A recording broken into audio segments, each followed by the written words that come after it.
पास मसला पूछने के लिए कुछ लोग आ गए तो 4-5 साल का बच्चा भी था जिसके वालिद ने गुस्से में अपनी बीवी को 3 तलाकें दी थी। तो छोटा सा बच्चा, कपड़े भी फटे पुराने, और हालत बता रही थी कि गरीबी है।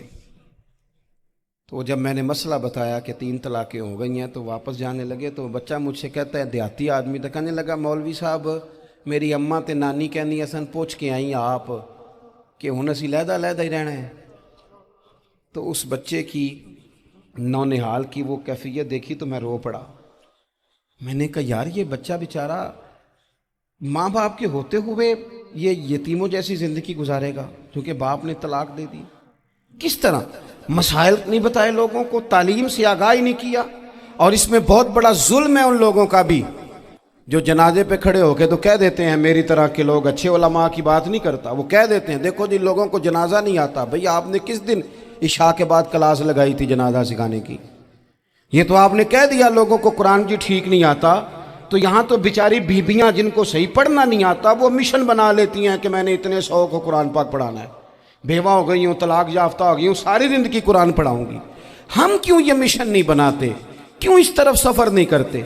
एक तो दीनी मालूमात में, दीनी उलूम में अपने आप को लगाएं और ज़ौक़ पैदा करें कि जो चीज़ें मुझे नहीं आती मैंने वो सीखनी है, जो मामलात मुझे नहीं आते मैंने उनकी तरफ सफ़र करना है। एक तो अपना ये मिजाज बनाएं। और जब आप दीनी उलूम सीखते हैं तो पता है कौन सा मंज़र कायम होता है? मंज़र वो बनता है कि हज़रत अबू हुरैरा भी दीन सीखा करते थे, हज़रत अब्दुल्ला इब्न उमर भी असहाबे सुफ़ा में रहा करते थे, हज़रत अनस बिन मालिक भी रहा करते थे। और ऐसा मंज़र बनता है कि हज़रत सैयदा खदीजतुल कुबरा रज़ी अल्लाह तआला अन्हा फरमाती हैं, सैयदा फ़ातिमा हुज़ूर की गोद में बैठी होती थी और नबी पाक से बातें पूछती थी और हुज़ूर उन्हें बता रहे होते थे।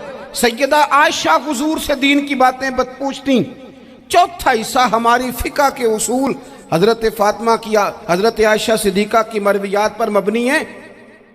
अगर हमारी बच्चियां छोड़ दें डाइजेस्ट पढ़ना, छोड़ दें इधर उधर की मूवी देखना और वो किताबों सुन्नत पर आ जाएं तो बहुत सारे मसाइल ऐसे हैं जो उलझने से पहले ही सुलझे हुए हों। दीनी तालीम का मिजाज और ज़ौक़। और दूसरी आयत करीमा मैंने तिलावत की, अल्लाह करीम ने कुरान मजीद में फरमाया, या अय्युहल्लज़ीना आमनू कू अनफुसकुम व अहलीकुम नारा, ऐ ईमान वालों खुद भी दोज़ख की आग से बचो और अपने घर वालों को भी बचाओ। ओ वालिद, वो माँ जो बच्चों को भूख से बचाने के लिए मेहनत करती है, उनको मायूसी से बहुत सारे माँ बाप ऐसे होते हैं जिनके पास कपड़े लेने के पैसे नहीं होते ईद पे। क्यों? अजान शुरू होगी जी, अजान सुने जी। अजीज़ भाई, जिस तरह हम अपने बच्चों को देखें, बहुत सारे माँ बाप के पास गुंजाइश नहीं होती, लेकिन इस नीयत से कि बच्चों के दिल टूट जाएंगे, ईद पे कैसे गुजारा करेंगे, मुश्किल से भी कपड़े ख़रीद के देते। इस तरह हम अपने बच्चों को भूख से, प्यास से, मायूसी से बचाते हैं। इस तरह हमारे रब ने हमारे ज़िम्मे लगाया है कि तुम अपने बच्चों को कोशिश करो दोज़ख की आग से बचाने की। हज़रत उमर फ़ारूक रदी अल्लाह ताला अन्हु ने अर्ज़ किया था, या रसूल अल्लाह सल्लल्लाहु ताला अलैहि वसल्लम, इस आया करीमा का माना क्या है? तो महबूब करीम अलैहिस्सलाम ने फरमाया, उमर, जिन चीज़ों का अल्लाह तुम्हें हुक्म देता है तुम अपने घर वालों को उन चीज़ों का हुक्म दो, जिन चीज़ों से रब रसूल तुम्हें मना करते हैं अपने घर वालों को उनसे रोको। अपने घर के अंदर निफाज़े दीन करने की कोशिश करो। मेरे भाई, बहुत ज़्यादा आजमाइश है हमारे घरों में, बेचैनियाँ हैं, इज़्तिराब है, बच्चों में सख्ती है, बहन भाई एक दूसरे के साथ लड़ते हैं, मिजाजों में तलखी आ गई। क्यों भला?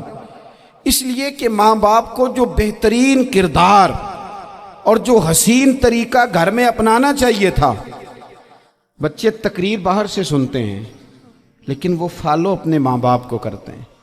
अगर माँ बाप में हौसला हो, सब्र हो, इत्मीनान हो, खुददारी हो, थोड़े पर गुजारा करने का मिजाज हो। देखे ना, आज डिप्रेशन है, टेंशन है, पैनिक्स अटैक्स हैं, बड़ी सारी चीज़ें आ गई हैं। क्यों भला? सब्र नहीं, तहम्मुल नहीं, बुर्दबारी नहीं। आजमाए। एक दिन एक बच्चा मेरे पास आ गया मदरसे का और आके वो रोने लगा میرے گھر والے کہنے لگے کھانا چھوڑ دیں، پہلے اس کی بات سن لے۔ میں نے کہا پتر کیا ہوا؟